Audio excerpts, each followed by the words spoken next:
Hey everyone, welcome to the video. Let's go over the Super Bowl Showdown Slate coming up on Sunday. I'm sure you guys are very excited. I am as well. The thing I'm not excited about is that this is a last football video for the 2019-2020 season. It sucks, I know, but at least we're going to go out with a bang here with a really fun slate on tap. I mean, we got the Chiefs versus the 49ers. 49ers are kind of more of a boring team, but the Chiefs are always exciting to watch, and we have a near 55-point over-under for this Super Bowl. Should be pretty exciting, and I am looking forward to it. But before we continue, as always, if you guys could just leave a like, and if you're new to the channel, please hit that subscribe button. Really helps me out. Really appreciate it. You can also follow me on Twitter at Pennell16. And I would say I do have extra Patreon content, but I don't have anything extra for the NFL season now that it's pretty much over. But I also do NBA videos every single night. I have my spreadsheets with projections on there, my data sheet, my core plays, all that good stuff. And then, if you guys are new to the channel and don't know, NASCAR is coming up in February, and that is by far my favorite sport. It's what I started doing on YouTube, and that's where I got most of my beginning of my following. I had like 6 subscribers when I started making, and that was probably just from my friends subscribing. But I didn't start getting, I just started doing the YouTube videos with NASCAR on last February, and that's my favorite sport, and I have my spreadsheet for that. I do projections on there. Not a lot of people know what's going on with NASCAR, so I think we have a pretty good edge on there because I absolutely love it. I look forward to it every single week. I also do the NBA. I think I already said that. I do NBA every single night. And then when MLB starts up, I absolutely love baseball, so I'll be doing the baseball videos, and I also do my MLB spreadsheet every single night, every single day. So looking forward to it very much. I hope you guys are as well. So check it out whenever the time comes up. NASCAR starts February 9th, and then MLB obviously is going to start later in the spring.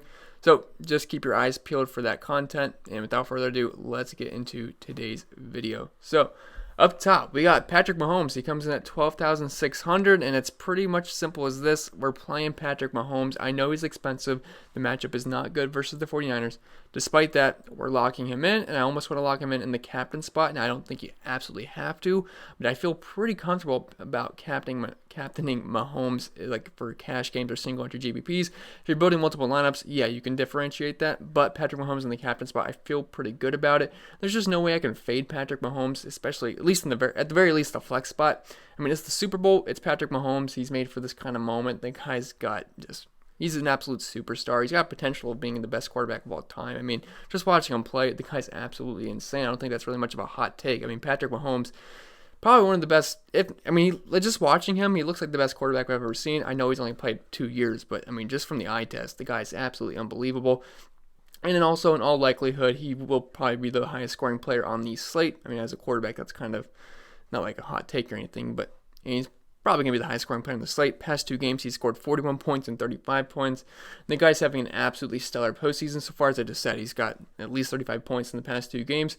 And in those 2 games, he's had 9 touchdowns, including 1 rushing. And we also saw that rushing touchdown that he had versus Tennessee right before the half ended. He got that little head fake, ran down the sideline. It was pretty awesome, and he's thrown for over 700 yards as well. Now, I will say this is the toughest matchup by far for him so far in the playoffs, as Tennessee is a pretty soft matchup, and Houston is as well. But San Francisco, they rank second DVOA versus the pass, and they're only allowing 17 points per game to quarterbacks, which that's actually not as bad as it sounds. That's closer to mid-pack, but still overall they've been pretty tough versus the pass. But we've seen quarterbacks have some pretty solid games versus the 49ers this season, so it's not like I'm absolutely scared of it. And it's Patrick Mahomes and the Chiefs offense, so I think they'll be fine. And I will say the 49ers do like to milk the clock, so that could be a little bit of an issue, but the Chiefs can also score in a hurry, so I don't really worry too much about that. And I just cannot fade Patrick Mahomes here. He'd be my top candidate for the captain spot. He's got all the weapons you can ask for in TYREEK and Travis KELCE, and then he's got good secondary options in DAMIEN Williams and Sammy Watkins, and then more tertiary options, if that's what you want to call it, in MECOLE, HARDMAN, and Demarcus Robinson. And I don't know what it is, but quarterbacks tend to run the ball a little bit more in the playoffs. I mean, if you saw versus Houston, he had 7 carries for 53 yards. Then in the last game, he had 8 carries for 53 yards and 1 touchdown. So, I mean, he's going to give us some rushing upside as well. You can pretty much add on an extra passing touchdown with the rushing he's been doing recently. So, Patrick Mahomes, it's kind of obvious. You guys really didn't need me to tell you that, but I got to talk about everybody on the slate. So, Patrick Mahomes, obviously an excellent play, and I do think he's a very safe option in the captain spot. Then you got wide receiver 1 in TYREEK. This would load. So Tyreek Hill, So he can definitely be a boomer bust guy. I was all over him on the Houston game, and it made sense. It was versus Houston. He gets 6 points. Then in the next week, I was all in for the bounce back game. He gets 24 points. That's kind of just what TYREEK Hill can give you. But I love his upside. His upside's unmatched, and he can certainly break a slate open. If you fade him, sometimes you're happy. Sometimes you are happy, but you're sweating the entire game. Because when you fade TYREEK Hill, you are not safe at any moment in that game. Because a blink of an eye, he could be striking down the field for an 80-yard touchdown. That is never out of the question. And if he does that, you're pretty much going to need him to, have a chance at least getting into the top spot on a showdown slate, especially. Now, the matchup is not great here, but I know a lot of you are probably a little bit worried about Richard Sherman, which you should. But Sherman is not a shadow corner. He's glued to that left side of the field. He plays over there 98% of the time, so he's not going to follow TYREEK Hill. And they put TYREEK Hill pretty much all over the place. He'll play in the slot. I believe he plays in the slot 54% of the time. Then he's on the left side of the field, on the right side of the field. He even comes out of the backfield sometimes. So should be able to avoid Richard Sherman for at least half the time, if not more. And also, speed kills. He's going to be the fastest guy in the field. So when Mahomes launches one deep, we always know there's the chance of TYREEK Hill streaking down the field for a 60, 80-yard touchdown, whatever it is. And obviously, he'd make a good correlation play with Patrick Mahomes. So TYREEK Hill, I think he's a very solid option. I will say he's at 11K. So if I'm only making like I'm making a single entry GPP lineup, not totally sure if I'd be able to get up to TYREEK Hill because I do think there's better plays at better prices. But obviously, if they hit on the big play, he's going to be probably a must. If they hit on multiple big plays, he's probably going to be a must for the winning lineup in the Showdown Slate. And you can put him in the captain spot as well. I'd expect him to be a little bit lower owned just because of the price tag. No one's going to be low owned on this slate. So when I say that, maybe think like low owned on a regular main slate would be like 8%, something like that. Low owned on a Showdown slate. I mean, you're happy when you get a guy like it's at 20 or 30% owned. So TYREEK Hill obviously is a fine option. I just think he's a little bit overpriced, and it's going to be pretty hard to fit him in.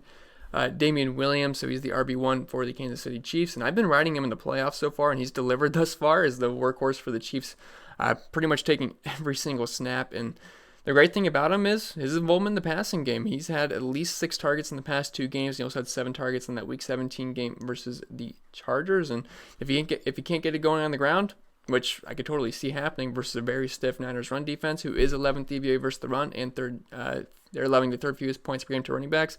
He's been very safe in the passing game, also has a receiving touchdown as well. So you can pair him up with Patrick Mahomes. It's not a bad correlation play. Like playing Ryan Tannehill with Derrick Henry usually isn't the best correlation play. You can get away with it with Patrick Mahomes and Damien Williams because he's had 7 targets, 6 targets, 6 targets. So that's fine. And like last week, he only had 2.6 yards per carry, but he still got to get done through the air where he had 44 yards and 5 catches and 19.9 fantasy points, so that's still fine. And he's the lead back for one of the most prolific offenses, or maybe even the most prolific offense in the entire NFL. Probably the best offense. The Ravens are up there, but Chiefs are a little bit more exciting to watch. And they have a 28-point team total, so I'd be shocked if he doesn't at least get into the end zone at least once. And he's gotten 4 touchdowns in the past 2 games. Now, I will say the price I'm not a fan of, so I would say he's probably more on the outside looking in for me on my single entry GBP lineup, because I do think there's better plays that are a little bit cheaper than him. But I could never talk you off of the RB1 for the Kansas City Chiefs because it's always been a lucrative position. So Damien Williams, he's fine, but I do think he's a little bit overpriced, but can't talk you out of him. But the matchup does suck a little bit. Travis KELCE, our 4th Chief in a row. So Chiefs are going to be hard to fit in because all the good options are very expensive, as they should be. It's going to be really hard to fit in multiple of these guys. I think you can probably get at least 2, but there's no way you can probably get 3 to make a safe lineup. But Travis KELCE, after breaking the slate the week prior, he kind of busted the slate last week in a good spot versus Tennessee, where he had 6 fantasy points, which was this really didn't make much sense. That was a great matchup, but go figure. That's just how it goes sometimes. But pretty much for the season, KELCE's been a model of consistency. If we just look at his fantasy points, start from week 17. 5 was a little rough, but 21, 28, 19, 14, 22, 20, 13, 16, yada, yada, yada. You get it. That's pretty much the same thing going down. The guy's been great this season. He's been very consistent, and he's just been so dominant in every single category for tight ends. He's top 3 in air yards, market share, target share, average depth of target, weighted opportunity share. I mean, he's just a stud. We know that. Travis KELCE is a top 1, top 2 tight end in the NFL. We actually have both the top 2 tight ends in the NFL, in my opinion, facing off here, so that'll be pretty fun to watch. Now, the downer here is that the matchup is a bit rough versus San Francisco. They only allowed 10 points per game to tight ends, which is 6th best in the NFL. And I will say, though, they have not faced a guy like KELCE yet, nor do they have to face a guy like George Kittle, because considering George Kittle's on their team, so they don't have to face him, and they haven't faced Travis KELCE yet. So they have not faced the best 2 tight ends in the NFL, so I think Travis KELCE will be fine here considering his elite talent level, and he's also got the best quarterback in the NFL throwing him the ball, which always helps. And according to PFF, KELCE does have a 20% tight end versus safety matchup, which is pretty substantial, and I wouldn't say he's an absolute must play, but he's certainly in play for me. I mean, if you want to play Travis KELCE over TYREEK Hill, I totally understand that. I probably think that's the safer way to go. It maybe doesn't have the most upside on a regular basis. I know Travis KELCE had that 44-point game, but that's more of an outlier game. Not saying Travis KELCE can't do that all the time, because he's had multiple 3-touchdown games in his career. So I definitely like Travis KELCE. I like the price better than TYREEK Hill. So I would say, personally, I'd rather play Travis KELCE over TYREEK Hill just to pair him with MAHOMES because of the price difference. And Travis KELCE's pretty much safer on a week-to-week basis. So I would say KELCE is a better option than TYREEK Hill, but obviously you can go wrong with either. RAHEEM MOSTERT, he absolutely dominated the slate versus Green Bay. I mean, absolutely went off. Now, the thing that sucks was that he was like 80% owned in my contest, and everyone's getting too smart, I tell you, because he had 5.8 points, absolutely busted versus Minnesota, and then he's 80% owned the next week. People are just getting a little bit too smart, which sucks, but absolutely loved him in that game, and it was just a perfect recipe for RAHEEM MOSTERT because Tevin Coleman went down early, and then he got the feast on this bad Green Bay run defense. It just absolutely went off. Had one of the best performances in NFL history in the playoffs. 29 carries, 220 yards, 4 touchdowns, 51.6 fantasy points. The Packers knew they were running the ball, and they just could not stop him. It was kind of Derrick Henry-esque, if you want to say that. It was just absolutely insane, and it was awesome to see because I'm actually a pretty big fan of Mostert's talent, and I think he's by far the best. Maybe not by far, but I do think he's the best running back in the system, and obviously it's a great system for running backs. Kyle Shanahan's system. It's always been great for fantasy running backs, and their plan should be to run the ball here versus KC. It's pretty much what they do every single week. Jimmy Garoppolo only threw the ball 8 times last week, and if they could do that again, I'm sure they would want to, because I would rather trust the 49ers run game over Jimmy Garoppolo chucking the ball. I mean, that should be their plan here versus KC. They rank 6th DVA versus the run compared to 29th DVA versus 6th DVA versus the pass, 29th DVA versus the run. So awesome matchup on the ground for the 49ers. So that's like a perfect setup because they run the ball more than any team in the NFL, or them and the Baltimore Ravens. And the Kansas City Chiefs, they allow over 30 points per game to running backs, which is 4th most in the NFL. And the big thing here is the Coleman news. As of right now, the only thing he's done last week, is work on the side, but he has not been practicing. He's been listed as a DNP, but he has been getting some side work in, so we'll see if he ends up being a go. If he's a go, I might have a hard time paying $9,400 for RAHEEM MOSTERT, but if he's off the field, I mean, RAHEEM MOSTERT should get close to 20 touches, if not more. I mean, I don't think they're going to be like killing the Chiefs by any means, so they're not going to be able to pound the rock the entire game. But I still think he should at least get 15 to 20 touches here versus a very soft matchup. And the guy's very efficient with the ball. I don't know if it would tell me his yards per carry off the top of my... Yeah, 5.9 yards per carry, so he's been very efficient this season. We know the guy's a track star. He's just super, super fast. He can hit the hole quick, and we know the 49ers offensive scheme will have open holes for him. Now, it's a great matchup versus KC. Now, I will say they are 2-point dogs here, which is why I don't think they're going to be able to just establish to run the entire game. And if they fall behind a little bit, might have to rely a little bit more on Jimmy Garoppolo. But if Tevin Coleman's out, RAHEEM MOSTERT, he's going to be the workhorse here. He had 30 touches in the last game. He's going to be fine, but I will say he's a little bit overpriced, but the matchup's great, and I think he's a very good player. He's on a great offensive scheme. So just keep your eyes open for the Tevin Coleman news. George Kittle, he's actually 1,000 cheaper than RAHEEM MOSTERT, which is something I would never thought I would see, but here we are, 8,400. Now, he's been pretty much a victim of the 49ers not throwing the ball. I mean, they threw the ball 8 times the last game, and then they threw the ball 19 times versus Minnesota, but they did barely threw the ball in the second half in that game because they just pretty much ran the ball out, what they did versus Green Bay. So I don't blame them. It was working, so I can't say anything against it. But this game should be a little bit more competitive here, and we have a 54-point over-under. And George Kittle, he had a great regular season. I know he sucked in the playoffs, which maybe will keep his ownership down a little bit. But again, like I said, everyone's a little bit too smart, and everyone always buys people low. So I'm pretty sure George Kittle will probably be pretty chalky. But, I mean, in the regular season, look at these numbers. 16, 18, 29, 18, 3 sucked. But then 27, 19, 4. You guys get the idea. He's had a great regular season. In my opinion, he's pretty much the 1B to Travis KELCE's 1A. I think George Kittle is a more athletic tight end. but he also has Travis KELCE also has Patrick Mahomes throwing the ball, so he kind of gets the edge there. But these are the top 2 tight ends in the NFL, and they're going to be pretty fun to watch. And it would not surprise me if he has like Travis KELCE first week of the playoffs game where he had 44 points. I don't think he's going to get 44, but it would never surprise me if George Kittle hits 30 points. He has huge play upside. We've seen it before, and he pretty much leads every single tight end in every like category you can think of in terms of air yards categories like weighted opportunity share, market share, target share, those kind of things. And KC, they're a bottom 10 defense versus tight ends, and I like Kittle quite a bit here. The price is nice too. It's a good matchup, and buying low here on Kittle I think is a very smart choice. So 8,400. Certainly like George Kittle here, and I do think the 49ers will have to throw the ball quite a bit more. They have a 26 applied team total, 2-point dogs. So George Kittle, I think he's a very awesome option. He's very affordable as well for his talent. Now Jimmy Garoppolo, 8K. So I don't want to play Jimmy Garoppolo, but at 8K Super Bowl, I think I'm going to probably have to. I mean, I know he's been terrible in the playoffs, and pretty much for the most part this season, he's not a good fantasy quarterback, and really I don't think he's that great of a quarterback in real life either, but he's on a pretty good team. He's on a good defense. He's got a good run game, so they tend to win. So they're winning games this year, and it's working, but I wouldn't say Jimmy Garoppolo's the reason they're really winning these games. He's a good game manager, though. I will give him that. He's not going to he's not going to lose the game for the 49ers, I don't think. But, I mean, on the season, though, if you're just looking at it, 2 points, 8 points, 11, 12, 12. I mean, he has a couple of blow-up games. He had one versus New Orleans for 32, and then versus Arizona, which we can only really count half because everyone did good versus Arizona. He had 34 points and 31 points.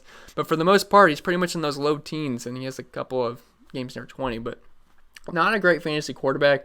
But I do think this game will be a little bit closer, and I really do. I think the Chiefs will win, so I think they're going to be throwing the ball at least a little bit more than they have been. Probably get over 20 pass attempts, which I think we'll do at 8K. We just got to hope we get a couple of touchdowns here. Maybe he throws one to Kittle. Maybe he throws one to DEEBO. And if we're lucky, maybe he throws a second to Kittle or DEEBO, because I like Kittle and DEEBO quite a bit. So hopefully we can get a couple of touchdowns out of Jimmy G here. Hopefully they throw the ball a little bit more. He's also pretty cheap, so it may be a nice safe starting point to start your lineups with both quarterbacks, as they typically have the safest floors. I would feel pretty comfortable running out Jimmy Garoppolo and Patrick Mahomes in my lineups. I think that's totally fine. DEEBO Samuel, you guys know, if you've been watching my videos, I'm a big DEEBO Samuel fan. I think he's going to be very good. I think, I also think the same way about A.J. Brown. I think these guys are going to be very good in years to come. And since week 8, since he's had more of an expanded role, he's been very, very good. 10, 7, 27, 15. Whoops, messed my thing up. Okay, I think we're good. Yeah, 27, 15, 4 was a little rough, but 15, 14, 13, 22, 20, 24. I mean, he's obviously been pretty darn solid. Now, KC does have a pretty tough pass defense, but it's not absolutely locked down. I'm not going to completely shy away from it. They should see the majority of his snaps versus Chiefs corner Bashaud Breeland. And if you don't know who Bashaud Breeland is, he's a 43 grade over on PFF, which is pretty darn dreadful. That's one of the worst grades you can get from a corner.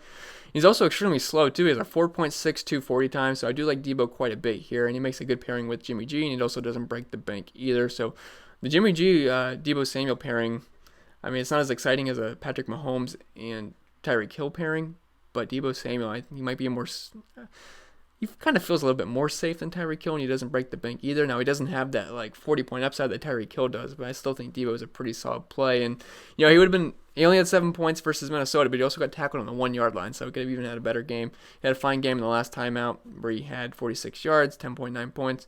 And he also had 43 rushing yards as well. He tends to get tends to run the ball a little bit. If you look in the past 4 games, 28 yards, 33 yards, 6 yards, 43 yards. But I do think DEEBO Samuel is a pretty solid play. I would feel pretty comfortable having him in my lineup.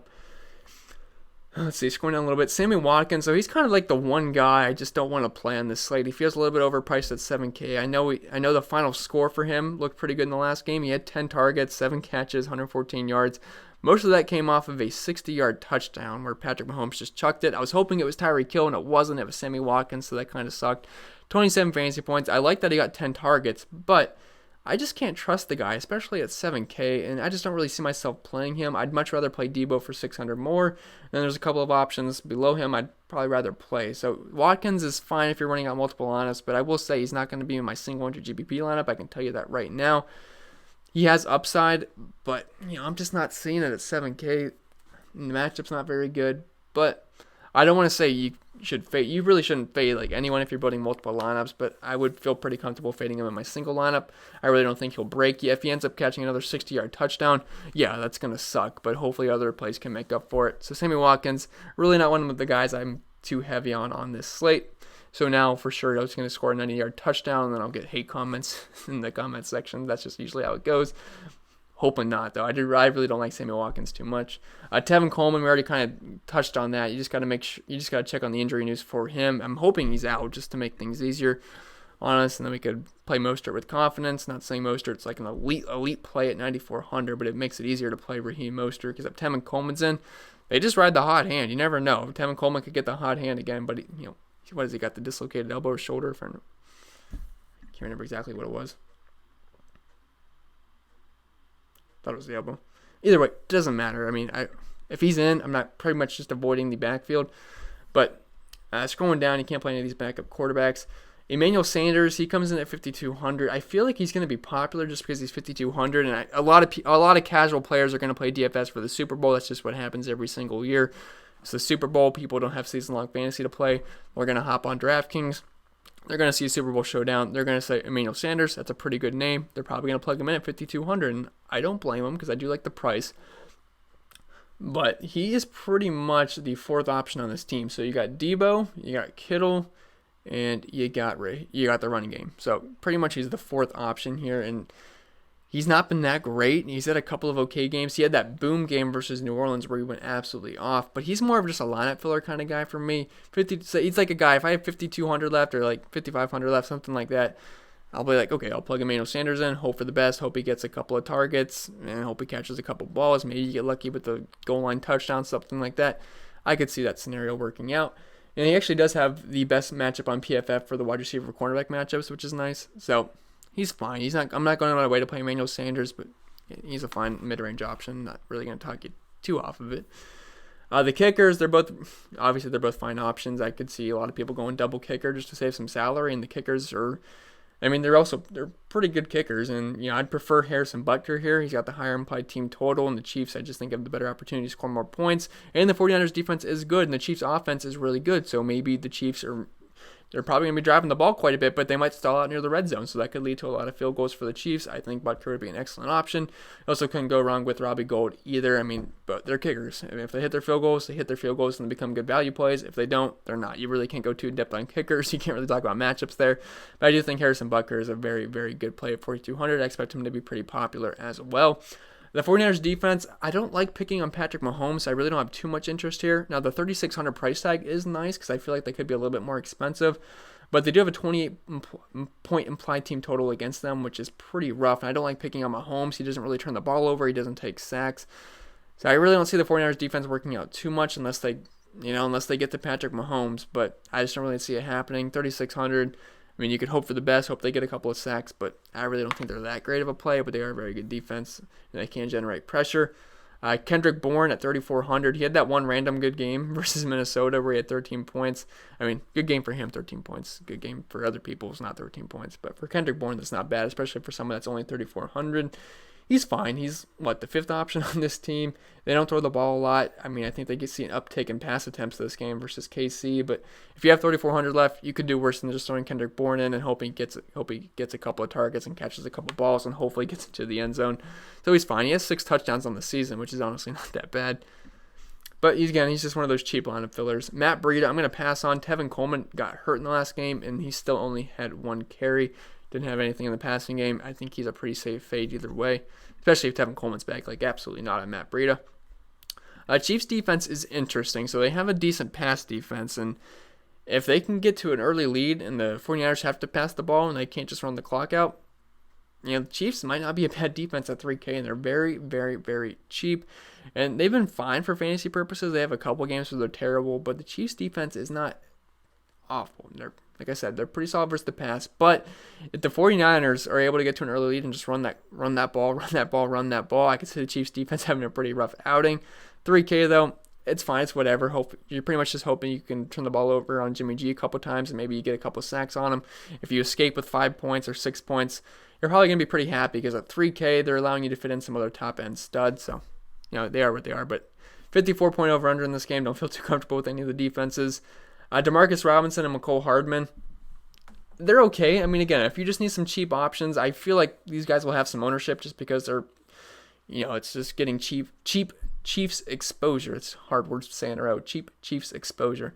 Demarcus Robinson, I believe he had an okay game in the last time out. He had 5.1 points. Again, that's fine for 2,600. If I can get 5 points out of a guy that's 2,600, because he's going to allow me to fit in guys like Patrick Mahomes, Travis KELCE, George Kittle, I will take it. Just don't goose egg me. And if you're going to have Patrick Mahomes throwing me the ball at 2,600, give me a couple of targets, I will take it. I think one of these guys are going to end up having a pretty solid game because, 49ers are going to want to sell out to stop Travis KELCE. They're going to want to sell out to stop Damien Williams. They're going to want to sell out to stop TYREEK Hill. A couple of these secondary options like maybe Watkins or McCole Hardman and Demarcus Robinson could end up getting loose and have a big game. McCole Hardman, I think he's got the more upside here just because the guy's an absolute burner. He could, he's kind of like a TYREEK Hill light version. The guy's got speed for days. And, he's had a couple of big games. That was with TYREEK Hill being out, but the guy's got upside. So if they're selling out to stop TYREEK Hill, if they're bracket covering him, maybe McCole Hardman gets deep on one play, they'll forget about him. Totally in the cards, 2,200, not a bad price. And that's pretty much it. That's probably as low as I would go. I mean, if you want to punt with some of these guys, I don't know who you'd really pick. I mean, Juszczyk, I should say, if Tevin Coleman's out, maybe he catches a couple passes. Maybe he gets a random fullback dive for a touchdown. 1,200, maybe not the worst thing in the world, but you can't play McCoy, you can't play Darwin Thompson. Blake Bell would only be in play if Travis KELCE gets hurt. I know he scored that random touchdown, but versus Houston, where he had 9.5 fantasy points, but you can't play the guy. You did nothing in the last week with Travis KELCE being totally healthy. Dante Pettis, you can't play him, so that's as low as I would go is pretty much Juszczyk, but I don't really want to, so the lowest I would go would be McCole Hardman. But I do think this is a pretty fun slate. I mean, you got a lot of great options up top. You got some pretty decent lineup fillers, and you got a couple nice cheap guys as well. But I'm pretty much going to be starting my lineups with Patrick Mahomes, and I'll be figuring out the rest from there. If you want to get a little bit different, you could throw in a guy like Travis KELCE in the captain spot, or even George Kittle if you think he's going to have a pretty good game, and just hope Mahomes doesn't get 45 points in the captain spot, which if he had 45 points in the captain spot, you'd have to times that by 1.5. So either way, I think this is going to be a pretty fun slate. I hope you guys enjoy the games. I hope you guys have had a fantastic season. Again, I got NBA content coming out every single day. Got MLB content coming up soon, and then we have NASCAR content coming up soon as well, and I'm going to be very excited for that. So check it out early February. Then we got the baseball videos, coming later in spring. I got my spreadsheets for that every single day, update on all my projections, my Discord chat as well. And enjoy the games, and have a great day.